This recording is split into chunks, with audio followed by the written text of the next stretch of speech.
Hello there, everyone. Great to be here today. I am Kristen over here at Beyond the States. I am the Chief Advisor, and just recently, this month, we put out the opportunity for those in our community, whether you're a member or not a member, to submit questions for this webinar. We did that via the Video Ask platform and got quite a few questions. Thanks for those who submitted. I'm not addressing every question here today, but many of them. So let's dive in. All right. So our first question comes from a parent named Tara. She writes this: My son is currently in 11th grade at a public Portuguese high school. We moved from the US 3.5 years ago, so he is a native English speaker and is in a Portuguese speaking school in the science and math program. We wanted to see how Beyond the States could help us find the European universities and programs he's interested in that he would qualify for. Okay.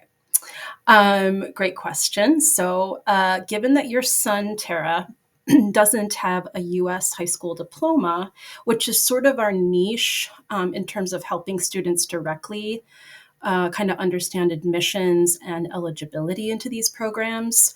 I would say the best next step for you and your family in terms of locating these ideal programs is to take advantage of our database, because what you'll find there are all accredited, and fully English taught bachelor's programs. And essentially, it's an ideal kind of one-stop shop, which will definitely save you loads of time and then hair pulling compared to like just searching online for these programs. Once you find the programs in the database that appeal to you, particularly by using our various filters in the database for things like location, duration, budget, etc., you can shape your own list of programs and then look at those program websites, which we do have links to in every single database listing, and or reaching out to the admissions offices at those schools to see if you meet the entry requirements per your specific high school diploma. Okay, and then just also an aside, 11th grade is a great time to kind of dive in to this experience. So 11th grade is great for exploring programs, getting kind of a lay of the land of what's out there. And then it's sort of fall, winter of 12th grade that you're really applying for these programs. So 11th grade is a wonderful time to be doing this work. All right, let's move on. So our next question is from an anonymous person. Do you have any information regarding architecture postgraduate programs in Europe? Oh, yes. We have many accredited English taught 1 or 2 year programs, either in like pure architecture or architecture adjacent or specialization programs in our master's database. I happen to be currently this week actually working with a master's student who purchased one of our packages, our guaranteed admissions package, who is in process of pursuing a graduate architecture program. So we're in the thick of it right now. When it comes to these master's programs, it's important to keep in mind that you will most often have to be like, you're required to have an aligned undergraduate degree to be eligible. If you don't have a relevant bachelor's degree, there may be other ways of access, which is sort of something that we do all of the time. We sort of give you other orientations and routes. In this case, for example, we could look at pre-master programs and see if there are any available in your area of study. The benefit of these is to really fill in the transcript voids that you may have, sort of paving the way to that program.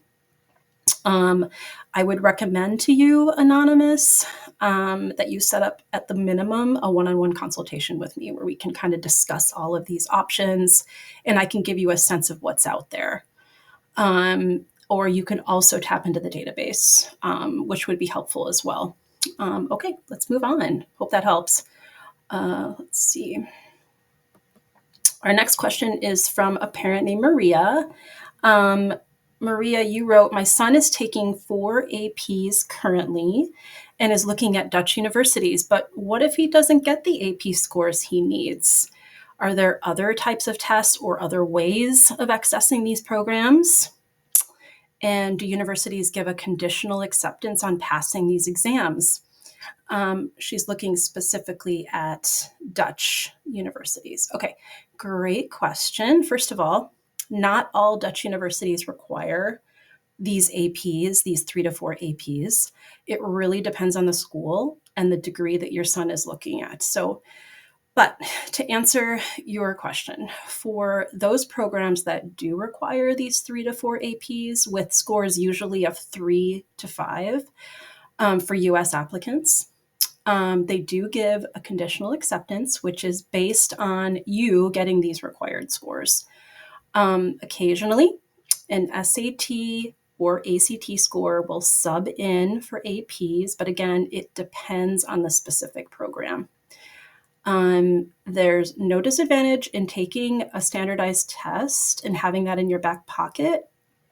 To answer the second part of your question, there are other avenues in the Netherlands if you don't meet these steeper requirements. You can consider, for example, doing a year 1 at a Dutch University of Applied Science, for example, which has a much lower barrier to access, and use that year 1 of college credit to then apply for the higher barrier program of your choice, since this year 1 of university credit will often sub in for any of these other requirements, including APs or standardized test scores. So that's a whole conversation that we can have.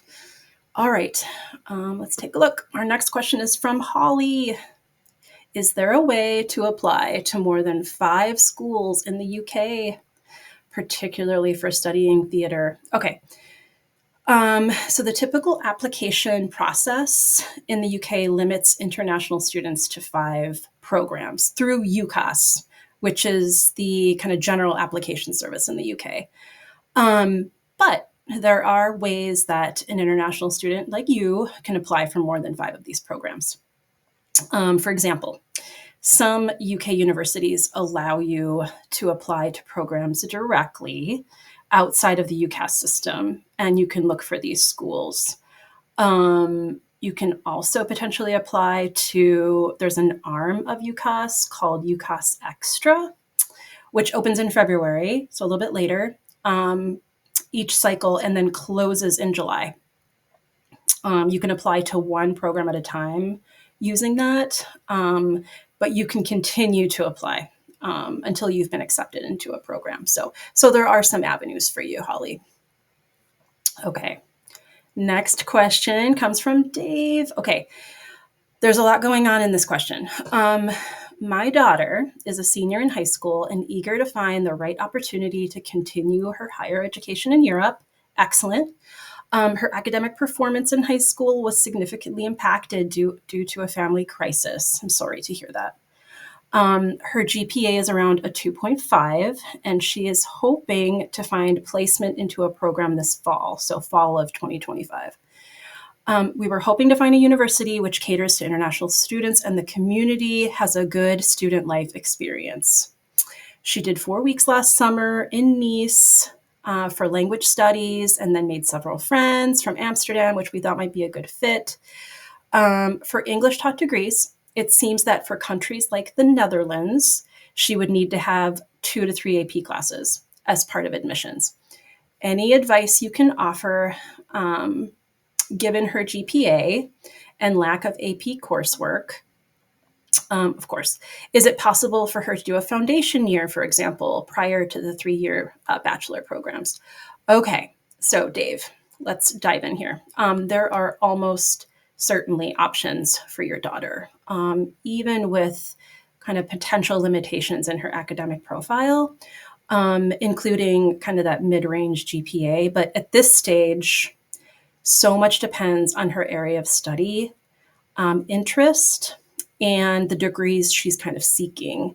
And of course, the full picture of her academic profile, like APs, standardized test scores, etc., and other criteria and preferences she may have. The best option I feel like for your family would be to maybe meet with me for a one-on-one consultation where we can kind of go deeper and discuss some possibilities given her background and profile.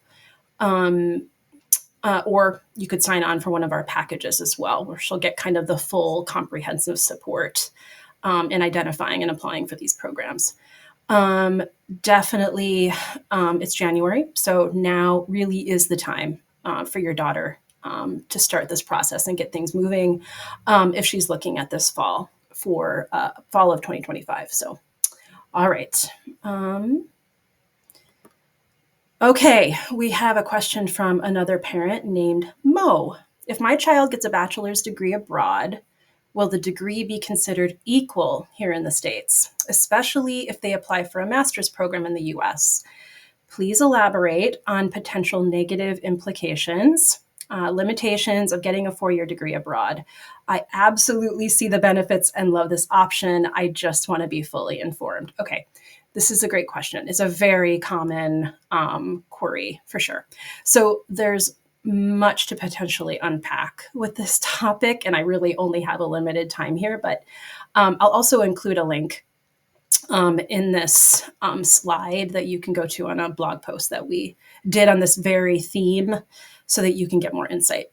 But first, for the most part, yes, the fully accredited English taught degree programs that we have in our database will be recognized and understood by US grad school admissions for sure. US grad schools are very much accustomed to seeing and assessing foreign degrees. A specific example of this is when it may entail further steps and consideration, like, for example, medical school. So some US medical schools require a US degree, or they require one more year of schooling in the US or Canada on top of your foreign degree. So that's something to think about. When it comes to careers that require a license in the US, such as like in the health field, law, education, architecture, for instance, I always encourage my students to do their homework before committing to a European degree if they're considering a return to the US to see what it would entail for a state like licensure board and their requirements, for example. But nearly all professions that require a license to practice, if you think about it, in the US, typically require a master's degree. So in some cases, our students will actually obtain their undergraduate degree in the EU and then go on to get their master's in the US as a way of sort of ease and fluidity. Okay, so there's that. I hope that gives you some things to think about. Next question is from someone named CP.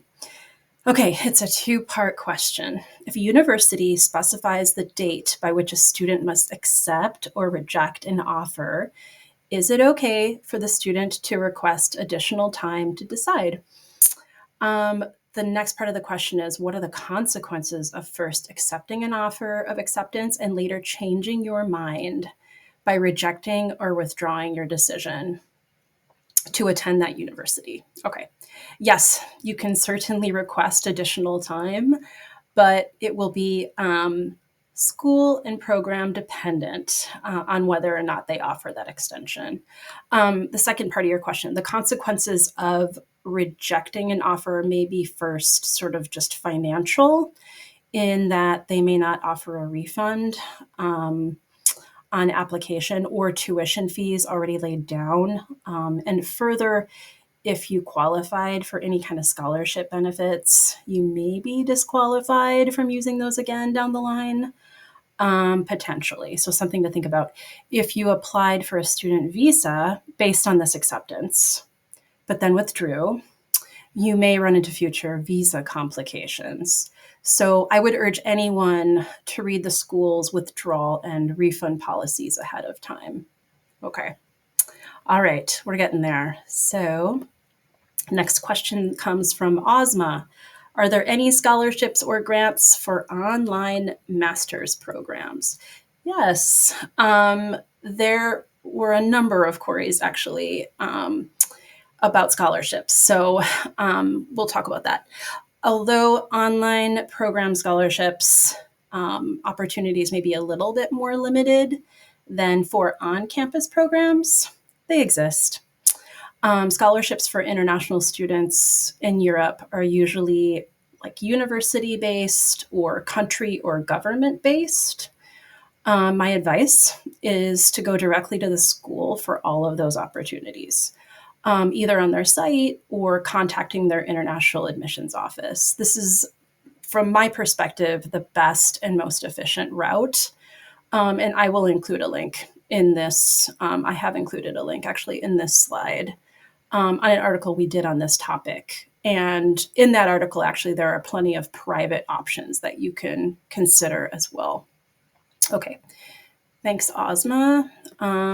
Okay, next question is from a parent named James. My wife is in the process of getting her Italian citizenship, and our daughter should be able to get hers shortly after. Wonderful. Number one, do EU schools have a minimum amount of time you have to have EU citizenship to qualify for EU tuition? Number two, do international schools require a standardized test? Are both the SAT and ACT accepted? And finally, can you share a basic schedule for the entire process to get accepted? Okay, great questions. Number one, oddly, I have never been asked that first question before. So generally, the answer is no.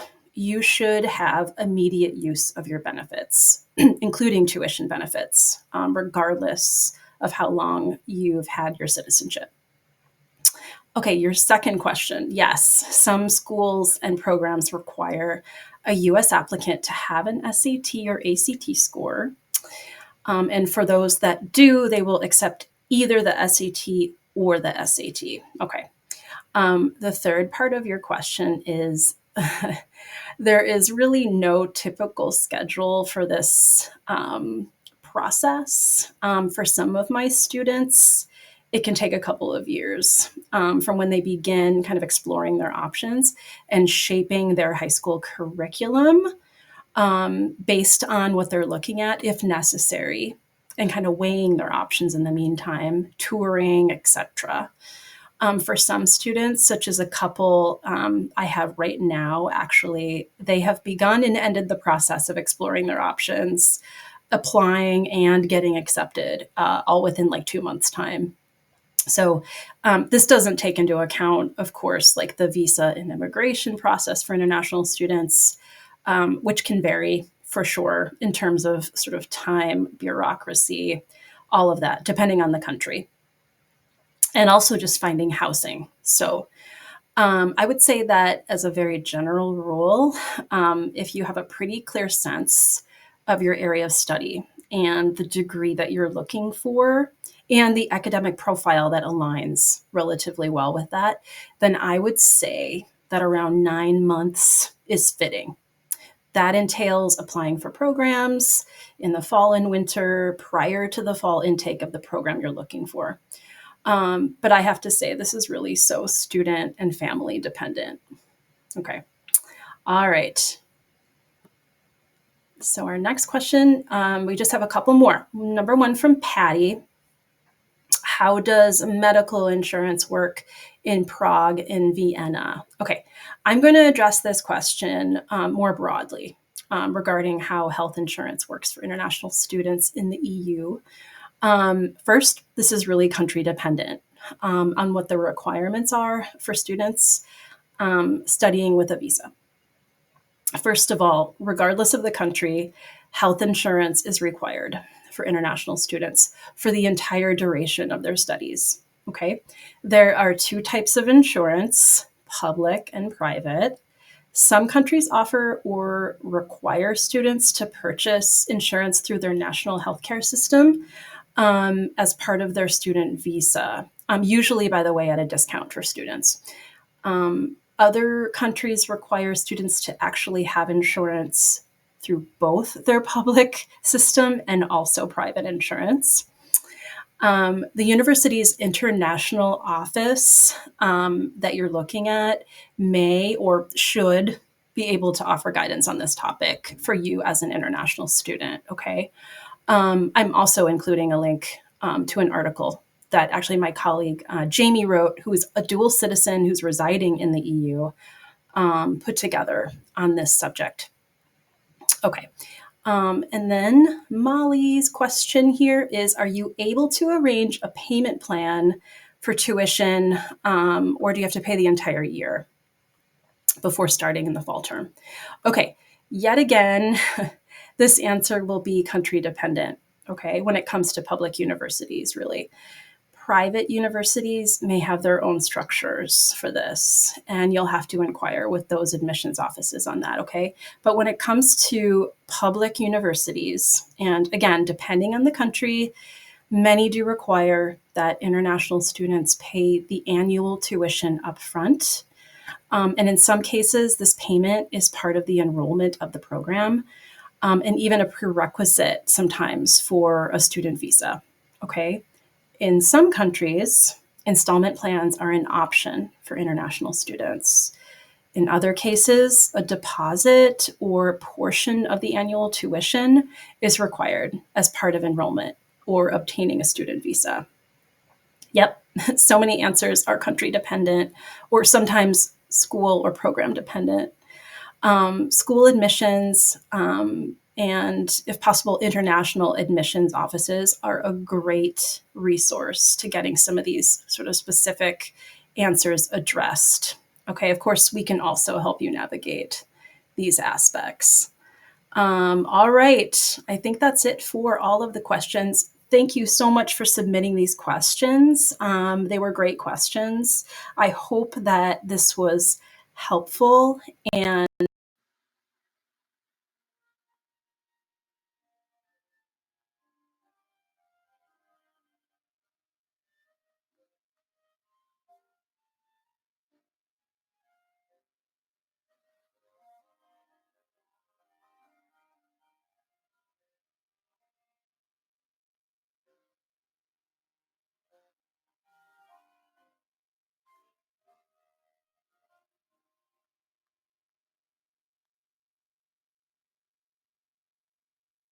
Alexa, stop.